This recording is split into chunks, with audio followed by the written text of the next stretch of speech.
is the Christian version of Judaism in a way, right? Mm-hmm. Well, Harry's probably cringing right now with what I just said. Harry Freedman, good morning, Harry. How you doing?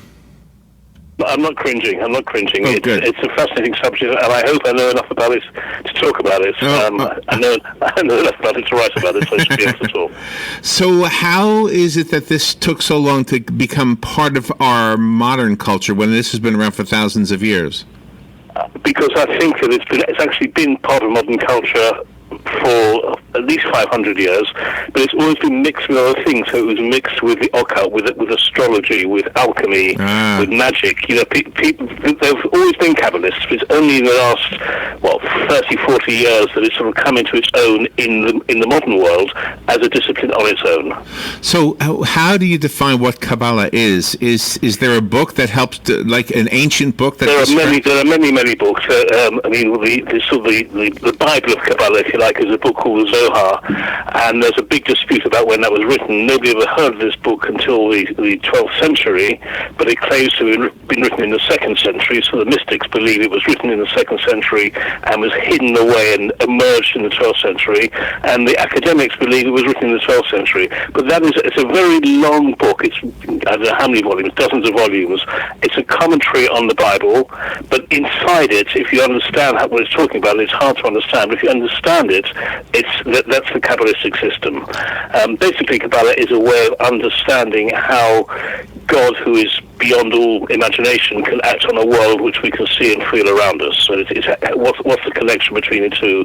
What's the mechanics by which God acts on the world? That's a very simple way of putting it. Do we know who is responsible for the writing of it, or I'm guessing there's more than one? No, we don't. Well, again, there's there's part of the dispute. But the people who believe it's written in the 2nd century believe it's written by a man called Shimon bar Yochai, who lives in Israel. He dies around about 150, 160 of this era, the Common Era. The academic view is it's written in Spain round about the 12th century by a group of people in Castile who are a group of Kabbalists. One man in particular called Moses de Leon, but also his friends as well. It's not written as a book, it's written as a number of different pamphlets which are put together. Was Shakespeare intrigued by it? Shakespeare knew about it. I mean, certainly there are references in Shakespeare to it, and not a lot. He doesn't use the word Kabbalah, but you can see that he's heard of it at least. Milton, Milton is the great poet, writes a lot about Kabbalah. It is known, particularly in the 16th century. That's when Christian Kabbalah comes into its own, if you like. Christianity sees this idea of a connection between heaven and earth and tries to use the tools of Kabbalah to prove the principles of Christianity. The principles meaning the resurrection and all that. Yeah, and that Jesus is the Messiah. There's a big dispute. When the first Christian Kabbalist is a man called Pico della Mirandola. He lives in Italy. He's writing around about 1480, 1490, and he believes that that you can combine all the great wisdom systems of the world into one great system, and of all those systems, the most important is Kabbalah mixed with magic, because Kabbalah and magic will prove the truth of Christianity.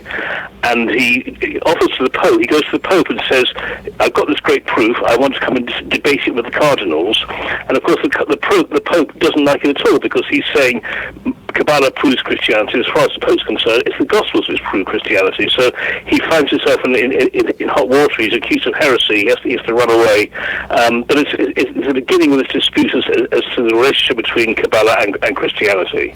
And then over the next century, more and more people get interested in it. They start to use Kabbalah to talk to angels, to summon angels. It's got a very big sort of magical dimension to it. So does the Kabbalah help explain some of the stuff that seems to be written almost as a code or as in like when Jesus, for example, says, "I am the great I am," and I'm terrible with quoting the Bible. But a lot of people say, why does he rename the disciples? Why does he say "I am" and all that? I mean, does it mean more than the surface level? Well, so you can then find mystical reasons. Names are very important because names are what connects you. That you're known up there by your name, and if you have the wrong name on earth, you're not recognised up there. So if you can understand what your divine name is, if you like, so there are all sorts of mystical reasons you can attach to everything. I don't think for a minute that Jesus either knew about Kabbalah because it hadn't been invented at that time, or was doing anything mystical when he was renaming. He was doing something spiritual, but that's not the same as mystical. But I think that later on, people then started to find mystical reasons behind it. Whether they're true or not, who knows? So the listing on Amazon says that Aleister Crowley hijacked the Kabbalah. Am I saying that? Okay, so Aleister Crowley is a really interesting figure. The beginning of the 20th century, he gets a very, very bad reputation. He's regarded as a drug addict, as somebody who snares people in his bizarre world. He creates this religion, but he becomes very popular after he's dead in the 1960s. He becomes popular. He's on the cover of Sgt. Pepper, the Beatles album Sgt. Pepper with all those people on it. Right. Aleister Crowley's one of those people. Right. There's a big band in the 60s called Led Zeppelin who take his motto, which is "Do what thou will," and they write it on the vinyl of their album. So he becomes very, very big, and in fact, years after his death, after he's been vilified and sort of outed as a scoundrel, in a BBC poll here in England, he's regarded as one of the 100 most influential people in the world. So a very interesting figure. But he has a sort of Kabbalist. By the time you get to his age, Kabbalah has again become mixed up with all sorts of other occult things and all sorts of weird things which have no basis in antiquity. But he has a Kabbalistic system. Okay. It's a confusing system. Okay. I don't really understand it. Okay. So, and is in your work, in order to write the book, did you enter into this project because you were already interested in Kabbalah, or did writing it bring that to you? Yeah, I'm just curious. So what I do really is I'm interested in how ancient texts become, how they develop, and the history of them. And I've written a book on the history of the Talmud. I've written a book on the history of Bible translation, and this is a book on the history of Kabbalah. So I don't pretend to be a Kabbalist or to understand the sort of inner workings of the system or the mysticism of it. What I'm trying to do is to understand where these ideas came from, how they came into society, how people took them up and what they did with them, and how, for example, Kabbalah went from a 12th century very esoteric Jewish mysticism to a 21st century popular mysticism, which people like Madonna were involved with. So the whole subject has a history, and that's really what I'm trying to do. Did Kabbalah sort of cause the split between Freud and Carl Jung? I'm not sure there was a split between Freud and Jung, but certainly Jung was very interested in it. One of the ideas of Kabbalah is that the universe has a structure, and Jung believed that the structure that Kabbalah gives the universe is exactly the same structure as the human soul. He's a psychologist. He's trying to understand how the human soul, the human psyche works, and he believes that the Kabbalistic system is a mirror, or the soul the psyche is a mirror of the Kabbalistic system. What happened with him and Freud about that, I don't really know.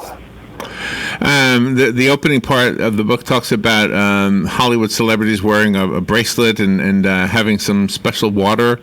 Tell me about that a little bit. This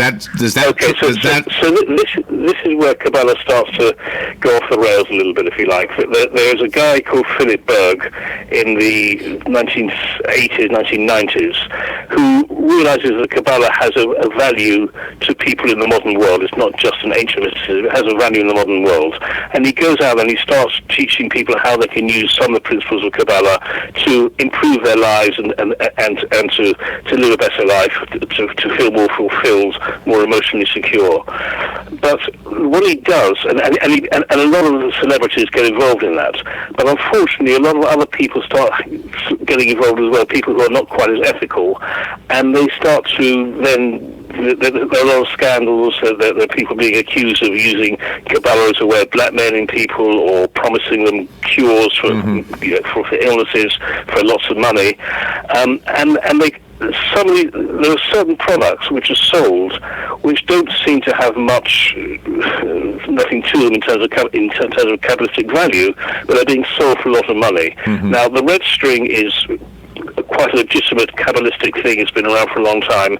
The idea that water, you can bless water and sell it for a lot of money, there's a lot of doubt about that. Your book helps us understand how it went from a second century writing to a 21st century fad among celebrities. It kind of helps bridge that gap. Yeah, I mean, more than that, it was a fad. It's not just a fad. There are a lot of people walking around today who've been helped by Kabbalah. I'm certainly not going to knock what it's done for them, but I do think some people saw this as an opportunity to get rich quick on the back of something they really shouldn't have got rich quick on. But there are also other people who use Kabbalah who really. One of the principles of Kabbalah is you shouldn't really study it in depth until you're 40 years old and deeply learn it, because it is a very, very complicated system, and if it works, then it's a very dangerous system because it has all these powers. Now, I don't know. I'm not a Kabbalist. I can't say for sure whether it has these powers or not, but people believe it has these powers, and there are people who will genuinely try to give a new baby a blessing or to cure an illness through a Kabbalistic formula.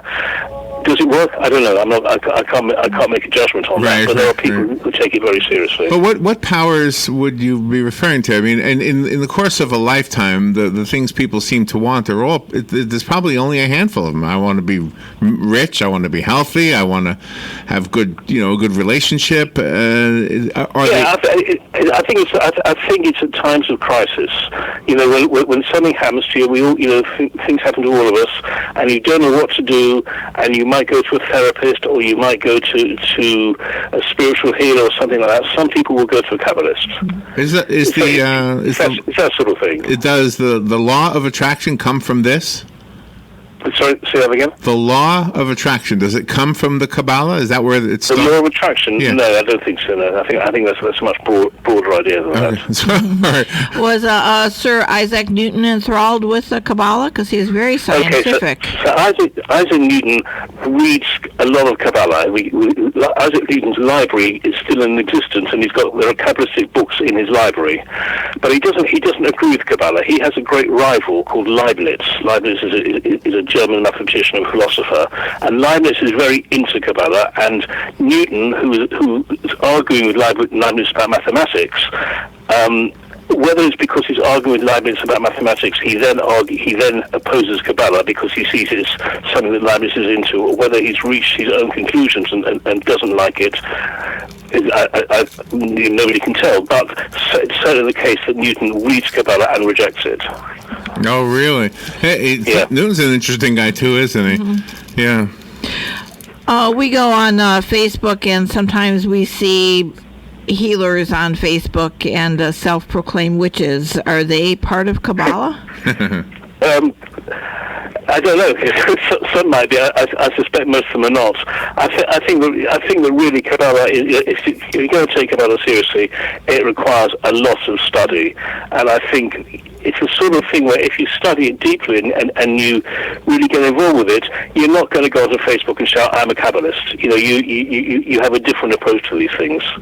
When we learn about the history of Kabbalah, which is what the book is about, does it demystify it at all? A lot of times when we look at a book closely, we see the origins of it. We sort of figure out, that there's maybe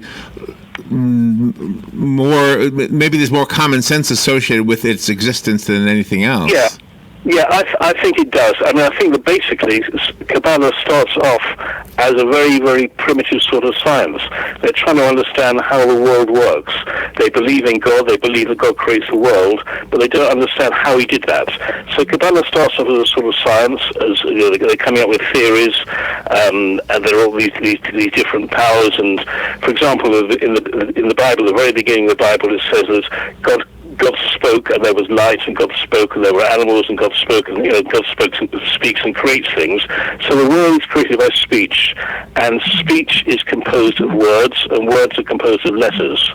So therefore they reach the conclusion that letters are the building blocks of the world, and that by combining letters in different ways, and numbers as well, because God speaks 10 times. So if you take letters and numbers and combine them into different formula, you can do things. This is where we start to get into magic. You can do magical things with it. So it starts off as a primitive way of understanding how the world works, and then it sort of drifts off into a much more mystical thing, which people don't understand quite so much. And I think that's why the law of attraction seems to be connected to it, because those folks will tell you the same thing, that if the words are nothing more than the languageified, that's kind of a word I just made up, thought. Yeah. Your thought becomes a word, but it's really the thought. And and that's what they will say. If you think something, it will be. That's their thing. Right, okay. So there's a connection there, but whether it comes from Kabbalah or whether it's come from a different source, because I think one of the interesting things about mysticism across the world is that they're all connected, at least they're all similar. So Sufism, which is the Islamic mysticism, has some very similar theories to Kabbalah, and there were times when Kabbalists and Sufis would meet and talk and exchange ideas. So all these things are connected. But it's not always easy to see where the root of an idea comes from. Mm-hmm. You write for different publications, some of which is the Jewish Quarterly and Judaism Today. Did a Kabbalah come up in your research while you were writing your own articles for these publications? Not really. The articles I write for publications tend to be on topical matters, things going on in the world today. Kabbalah is much more about what I'm trying to do with my books is to show how texts develop and to show the history of texts. It's you can't really do that. I suppose some people can. I can't do that in an article. I have to do it in a book. It's too much for an article. So does the Kabbalah show up in some synagogues? It does in some Hasidic synagogues, absolutely, yes. The Hasidic world is very much built on Kabbalah. It's a very Hasidic traditions are very mystical traditions, not so much so in more mainstream or reform synagogues. Although everybody, I think these days, and this is part of sort of Madonna's influence, if you like, everybody these days tries to find mystical reasons for the things they're doing, or to have some sort of mystical connection. So it is becoming more popular, but it's sort of woven into the texture of the whole religion rather than being something on its own. Are there any traditions associated with Kabbalah? Traditions in Judaism, many traditions in Judaism. A lot of the prayers and a lot of the services come from Kabbalah. If you go to a Jewish wedding and you see a bride walking around her husband 7 times under the canopy, that's a Kabbalistic tradition. There are if you like, rituals which have got Kabbalistic meaning, which get taken into Jewish life. Not necessarily with the meaning. They're taking the Jewish life because they look good, they feel good, but the meaning sometimes gets lost. Oh my gosh! It's a really fascinating topic for sure. I mean, 30 minutes ago, I everything I know about the Kabbalah I've learned in 30 minutes. And do you know all about it now? No, nothing. But I know 30 minutes more than I did. Well, it's an interesting topic to say the least. Tell me about the subtitle says "Secrecy, Scandal, and the Soul." Can you help us understand each of those 3 things? Yeah, absolutely. Because what we haven't done in this conversation is talked about the opposition to Kabbalah. Just as there have been many Kabbalists and a lot of people who are very into Kabbalah, it's had an awful lot of opponents, people who feel that their children or their students are being led astray by this mysticism, which they don't believe has any basis in reality. So this is the scandal, if you like, the scandal of people who are being seduced into Kabbalah. Then you've got the secrecy. The Kabbalah, when it first started, it was secret. The people who developed Kabbalistic theory didn't go around shouting about it. They kept it very much within the four walls of their house. And then other people came along and exposed it. And there were a lot of rows about this, because some people feel this is so special, so powerful, you don't go off shouting it to the world. So that's the secrecy. The scandal is the opposition. And then the soul, because Kabbalah is all about the soul. It's all about how the soul works. If you go back to what we said about Jung believes that the human soul or human psyche is a mirror of the Kabbalistic system of the universe. So those are the three dimensions, if you like. This is so fascinating. Let's see. I found the book on Amazon, and it's available. Do you have a different website you'd like to recommend? So my website is called Harry Freedman Books, or oneword.com. It's on Amazon. It's published by Bloomsbury, and it should be in all the good bookshops. It's been out for about a month or so. It's getting very good reviews. That's very fascinating. Very interesting. I was looking through some of your other titles. I would love to read more of your work. Well, you're more than welcome. Harry, thank you for being on the air with us today and teaching us a little bit about something I've only heard about in passing. And as you say, it was from Hollywood, so I wasn't sure. Absolutely, Larry Dobbin, thank you very much indeed. Thank you. All right, we will be right back.